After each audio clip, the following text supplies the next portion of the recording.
Ya, miren. Para llegar al tema del día de hoy, que es un tema muy importante y es parte de la estequiometría, el alumno ha tenido que pasar previamente por dos temas fundamentales que son, uno, todo lo que es el aspecto teórico de las reacciones químicas, conceptos, tipos de reacciones, características de una reacción química, y no solamente eso, sino que además de conocer las diferentes características de una reacción química, el alumno debe a estas alturas saber balancear una ecuación química de modo correcto, por cualquiera de los métodos que se te haya enseñado. Me parece que se hizo el método de tanteo y el método algebraico, ¿verdad? Entonces, con esos métodos es más que suficiente.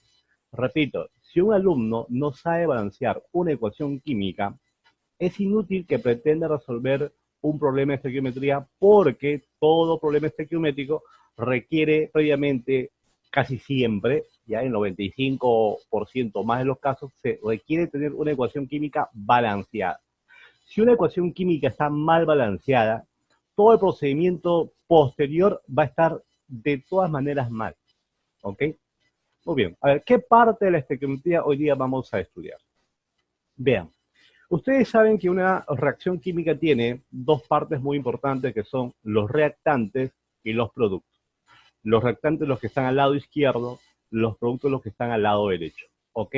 Ahora, en la estequiometría lo que básicamente se va a hacer es estudiar la relación que existe entre los reactantes, que están al lado izquierdo, con los productos que están al lado derecho.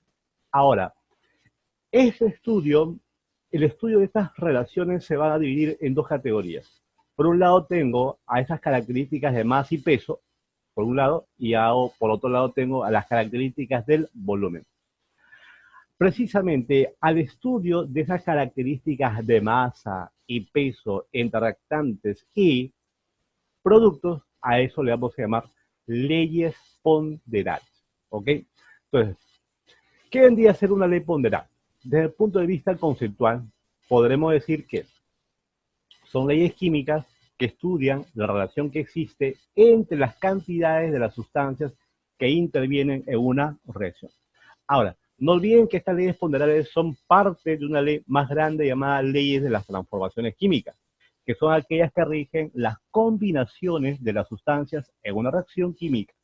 Y se clasifican, como dije, en leyes ponderales, referidas a peso, y leyes volumétricas referidas a volumen. Pues bien, el día de hoy, repito, vamos a estar más pendientes de lo que son las leyes ponderales.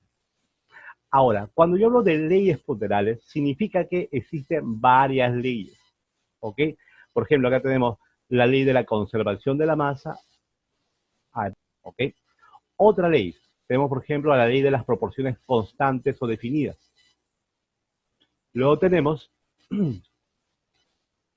a la ley de las proporciones múltiples, propuesta por Dalton, y la ley de las proporciones recíprocas. Ojo con esto de acá.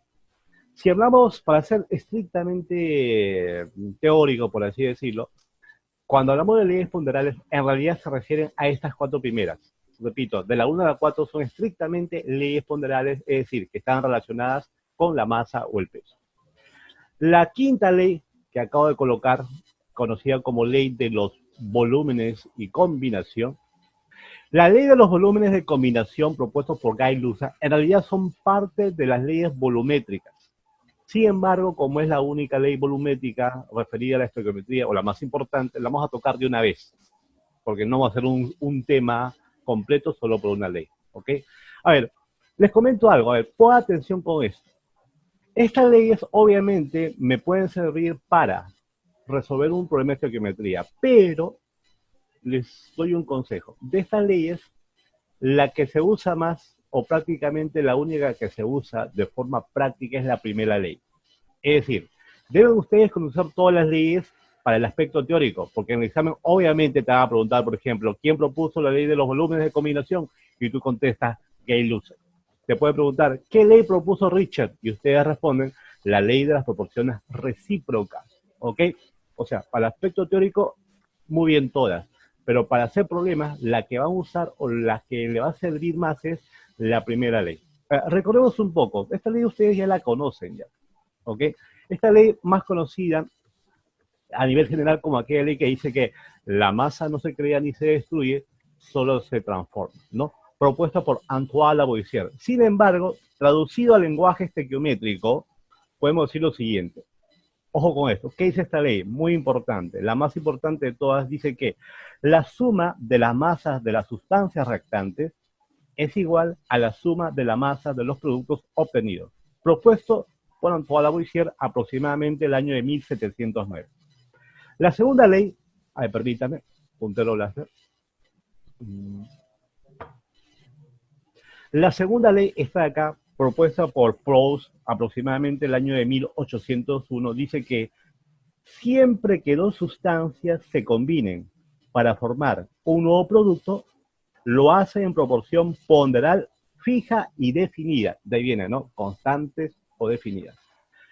La tercera ley, también conocido como la ley de las proporciones múltiples, fue propuesto por Dalton el año aproximadamente 1803, me parece. Ahora, ¿qué es lo que dice esta ley? Dice que los pesos de un elemento, la tercera ley, los pesos de un elemento que se unen con una misma cantidad de otra para formar distintos compuestos, varían según una relación sencilla de números enteros. ¿Ok? Esto podríamos resumirlo, por ejemplo, que cada vez que tú tengas la oportunidad de simplificar un compuesto químico de su fórmula, lo haces. La cuarta ley, denominada Ley de las Proporciones Recíprocas, propuesto por Wenzel y Richter el año aproximadamente 1792, dice que cuando dos pesos fijos de las sustancias distintas se combinan separadamente con un mismo peso de una tercera sustancia, entre sí se combinarán en la misma proporción de peso o múltiplo de ellos. Ustedes se dan cuenta que estos conceptos son un poco complejos, en realidad mucho no se aplica a un problema en la práctica, pero sí lo tienen que conocer. Y la quinta ley básicamente dice, a ver, para resumirles, esto sí no recuerdo qué año se propuso exactamente, pero más o menos es por los mismos años, ¿no? 1900, un año más, un año menos. ¿Qué dice esta ley de volúmenes propuesta por Gay-Luz? Dice que a las mismas condiciones de presión y temperatura, ¿ok?, los volúmenes de los reactantes y los volúmenes de los productos van a guardar entre sí una relación proporcional simple. Es decir, es parecida a las proporciones de Dalton, solo que aplicada a los volúmenes. Ok, a ver, todo esto que acabamos de hacer lo podemos resumir de forma práctica en lo siguiente. Miren, estas tres leyes químicas las vamos a poder resumir en tres relaciones, ¿ya? Que son las siguientes. La primera, cuando hagamos problemas de mol-mol. La segunda, cuando hagamos problemas referidos a la masa y la masa. Y la tercera, en la que se relacionen el mol con la masa o viceversa. Es decir, puede ser masa con mol. Ok, empezamos con lo más fácil que hay. Problemas de mol-mol. Dice, en esta relación se va a tomar en cuenta simplemente a los coeficientes estequiométricos. ¿A qué me refiero? A aquellos coeficientes que son resultados del balance de una ecuación química. Por eso les he dicho al inicio, lo que tienen que hacer primero, antes de comenzar a hacer cualquier operación estequiométrica, tienen que balancear. Si no has balanceado, ¿no?, mejor pasa al siguiente problema, ¿ya? Así que los que por ahí todavía no dominan el balanceo tienen que practicar. Problema número 1. A ver, vamos a leer lentamente este problema. ¿Qué es lo que dice? Dice, acá está. Se combina 1,2 moles de nitrógeno, acá está, nitrógeno en estado gaseoso, ustedes saben, con suficiente cantidad de hidrógeno, acá está, también gaseoso. Teniendo la ecuación química esta, la pregunta es, determine las moles de amoníaco, es decir, las moles de producto que se llegará a obtener, que se llegará a formar. Muy bien, acuérdense de la ecuación química, ya te están dando ya. Problema muy sencillo. Hay problemas más complejos en donde no te mencionan nada de la ecuación química y tú, por teoría, lo tienes que armar. Ojo, la pregunta es las moles de amoníaco, el producto. ¿Y de quién me está dando el dato? Me están dando el dato del nitrógeno. De modo que, como del hidrógeno no me mencionan nada, yo me concentro en lo que me pide, que es el amoníaco, y me concentro en el nitrógeno, porque es del nitrógeno de quien me da el dato. A ver, vamos a balancear esta ecuación química por el método más sencillo, es decir, por el método de tanteo. Muy bien, Juliana. Usted sabe balancear. Perfecto. La voy a considerar. Vean ustedes. Dice, lo primero que se debe hacer es balancear la ecuación química. Ok.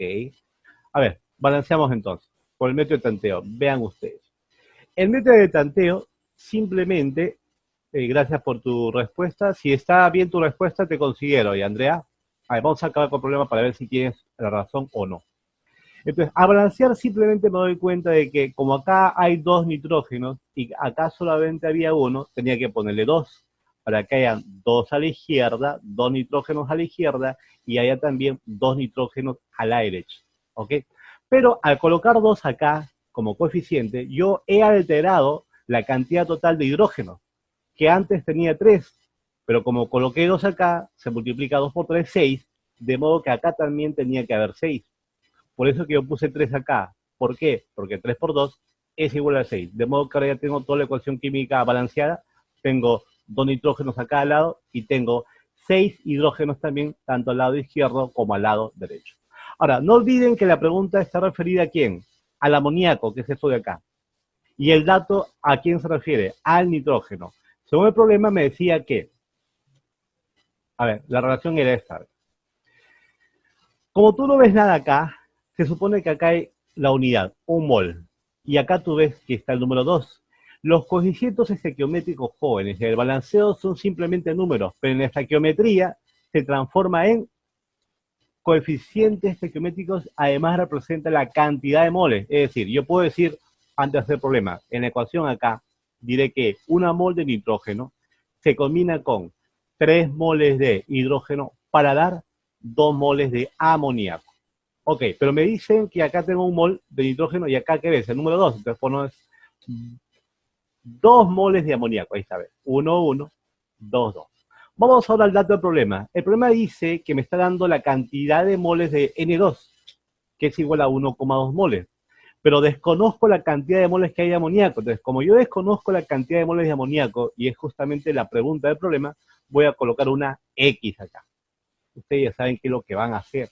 Esto ustedes lo saben de primaria. Se llama regla de 3 simple. 1 es a 2, como 1,2 es a X. ¿Verdad? Yo mentalmente puedo decir, el 1 y el 2, quiere decir que esto es el doble de lo que está al lado izquierdo. Si acá tengo 1,2, ya saben cuánto voy a obtener acá. Suponiendo que mi fuerte no es la matemática, entonces aplico regla de 3 simple y digo simplemente, multipliquen aspa y quedará así. Luego, ahí está, multiplico 1,2 por 2, ahí está, vean ustedes, dividido entre el opuesto que sería 1. Operando esto me sale exactamente 2,4 moles. ¿Ok? Ok, formando hidrógeno gaseoso y el hidróxido correspondiente. Miren, esta es la ecuación química de acá. El litio se combina con el agua para formar hidróxido de litio más la respectiva producción de hidrógeno gaseoso. La pregunta es, ¿cuántas moles de litio, esto de acá, mira, de litio solo, serán necesarias usar para formar 1,6 moles de hidrógeno gaseoso? Es decir, lo que me interesa es el litio, este de acá, y el hidrógeno. Esto solo me va a servir para balancear la ecuación química. Ojo, voy a trabajar con litio e hidrógeno porque de uno me da el dato y del otro me da la pregunta, ¿no? ¿Cuántos moles de litio? Acá va a ir la X y acá debajo va a ir el 1,6. ¿Ya? Muy bien. Sigue escribiendo más, va a ver. Me mandan al balanceo, gracias. Justo no podía balancear esto. Excelente aporte. Miren. Entonces, vamos a balancear la ecuación química, ya saben, una ecuación química muy sencilla, lo vamos a balancear por el método de tanteo. Esto se logra balanceando simplemente colocando 2 a casi todo el mundo, excepto el hidrógeno que ya tiene sus 2 acá. Ya tenemos acá, miren, 2 litios, 2 litios. Tengo en total 4 hidrógenos y acá también 2 más 2. O sea, está balanceado. Eso ustedes ya lo saben. Vamos al problema en sí. Vamos al problema. Establecemos la relación acá. Vean ustedes. Los datos. Miren ustedes, este 2 de acá de litio se convierte pues en la cantidad estequiométrica 2 moles. Y acá el hidrógeno, como no ves nada, le coloca solamente 1. Mira, 2, 2, 1, 1. Ahora vamos con la pregunta. La pregunta está referida al litio. Obviamente significa que yo no sé la cantidad de moles que tengo de litio. A eso le voy a poner una variable desconocida. Bueno, acá, para variar, X. Y me están dando el problema, el enunciado, el dato del hidrógeno. que vendría a ser 1,6 moles. Listo, ya sabes, regla simple, multiplicas 2 por 1,6 y lo vas a dividir entre 1. Es decir, haces esta operación. Mira, como está dividido entre 1 no pasa nada, 1,6 por 2, ahí tienes la respuesta, y la respuesta vendría a ser igual a 3,2 moles. Sí, problema número 3. El octano se quema de acuerdo con la siguiente ecuación. Cada vez que me pongan en un problema quemar, yo ya estoy pensando inmediatamente en reacción de combustión, ¿verdad? Para eso necesito un combustible, como ven ahí está el octano, necesito el comburente, y bueno, si es que el problema no me dice, ojo con eso, ustedes saben que existen dos tipos de combustión. Está la combustión completa y está la combustión incompleta. Cuando en un problema no te dice nada con respecto a si es completa o incompleta, ojo con esto, el alumno automáticamente asume que es completa. Si no te dice nada, es completa, ¿ya? Y ustedes saben que cuando es completa, el producto siempre será dióxido de carbono más agua. Muy bien. Sigamos leyendo el enunciado. La pregunta es, ¿qué masa de octano será necesario para quemar o para producir 35,2 gramos de CO2? Ojo con esto, acá hay 4 sustancias, pero la que me importa es, como dice, masa de octano, la que me importa es esta de acá, el octano, ¿ok? Y me dice, para quemar o para producir 35,2 gramos de CO2, también me importa el CO2. Repito, me importa el octano y me importa el CO2, para no trabajar inútilmente. Es decir, con esto y con esto, mucha bola no le voy a dar, ¿ok? Continuamos. Primer paso, balancear la ecuación química. En este caso, ya saben que tiene que ser por el método de tanteo, si es posible, ¿ok? Pero para este caso, ustedes tienen que recordar o tener en consideración cuál es la masa o el peso molecular de, sobre todo las sustancias con las cuales vamos a trabajar, es decir, el octano y también del dióxido de carbono. Recuerdan que dije con eso voy a trabajar, ¿ya? Muy bien, Nicolás, a ver si te considero luego, ¿ya? Me ayudó con el balanceo químico, déjame copiar. Estoy copiándome el plegado. Justo, no podía hacer eso. Ahí está, efectivamente, Nicolás, usted sabe. Acá va 2, 25, 16, 18. Si alguno de ustedes tiene algún problema con el tanteo, simplemente se va al método algebraico, un poco más largo, pero no tiene pierde. Nunca tiene pierde el método algebraico. Siempre sale matemática, pues, ¿no? 2 más 3 es 5. Sigamos. A ver, la relación, la que me interesa es la siguiente. Mira, me importa el octano, me importa el dióxido de carbono, el resto, bueno, no importa mucho, ¿verdad? Ahora, recordemos acá, el octano tiene peso molecular de 114. Siempre que hablamos de la masa o el peso molecular de un compuesto, se refiere únicamente a una molécula nada más. Pero acá yo no veo una molécula, hay dos. Por eso a 114 lo multiplico por 2 y me sale 228. Vamos ahora con el dióxido de carbono. Mira, una molécula, ¿cuánto pesa? 44, pero acá no hay una molécula, hay 16. Esto me indica la cantidad que hay. Entonces, ¿qué hago? 16 por 44 y me sale 704. Finalmente, ahora, vamos a los datos. ¿Qué decía el problema anteriormente? Me decía que ¿cuánto de octano se necesita para obtener, y este es un dato de problema, 35,20 gramos? Bueno, ¿qué hago acá? Lo que van a hacer es simplemente regla de 3 simple, o sea, quedaría así, mira, se multiplica 228 por 35,2 y eso se divide entre 704 y la respuesta es 11,4 gramos. Mol masa, el problema más complejo. Los alimentos que ingerimos son degradados, obviamente, por nuestro organismo gracias a unas enzimas, ¿verdad? Bueno, este es el enunciado. Lo importante acá es lo siguiente. Acá tengo una ecuación química que dice que un carbohidrato, que es el combustible, ustedes saben que los carbohidratos son combustibles energéticos, se combina con el oxígeno para dar dióxido de carbono más agua. Estamos haciendo una reacción de combustión. La pregunta es, si una persona consume aproximadamente 4 o 5 moles de glucosa, que es esto de acá, mire, este es un disacárido, ¿ok? Durante cierto periodo, la pregunta es, ¿qué masa de agua se llegará a formar? O sea, me importa esto de acá, la glucosa y el agua. El resto solamente acompaña. Ya, vamos a resolver esto en la siguiente sesión. Nos vemos en 3 minutos. Se unen, por favor. En 3 minutos. A ver, terminamos con esto de acá. Observen esto. Esta es una ecuación química típica de combustión completa, ¿verdad? Eso lo reconozco por el producto. Me importa el combustible porque acá dice 4 o 5 moles de glucosa. Es decir, me importa la glucosa. A ver, desactiven su audio. Alguien está con el audio activado. No. Se está acoplando. Ok, Alison Quispe y Enzo ya están silenciados por ahora. Miren, me importa la glucosa y me importa también qué masa de agua y el agua. Ojo con eso, la glucosa y el agua. La glucosa y el agua, el inicio con el final. Muy bien, vamos con la ecuación química balanceada. Miren ustedes, primero balanceamos la ecuación química, ¿no? Ahí está la ecuación química balanceada. Sencillamente tenía que colocar 6 acá, 6 acá y 6 acá, y todo esto ya estaba balanceado. Y uno dice, pero profe, ¿por qué usted le ha puesto 6? Es bien fácil. Como acá dice carbono 6, y acá había inicialmente solamente un carbono, le coloco 6, y todo esto se va armando ya. Ahora, me importa, no se olviden, el agua y la glucosa. ¿Ok? Miren ustedes. Empezamos. Yo sé que una mol de glucosa, porque acá hay uno, vean ustedes el coeficiente estequiométrico, que una mol de glucosa me va a generar, por dato del problema, perdón, por dato de la ecuación química, 108. Y uno dice, pero ¿cómo que 108? Tú sabes que una molécula de agua, ¿cuánto pesa? 18, ¿verdad? Pero acá no hay una molécula de agua. Hay 6 moléculas de agua, por eso multiplico 18 por 6 y ahí tengo los 108 gramos. Por un lado.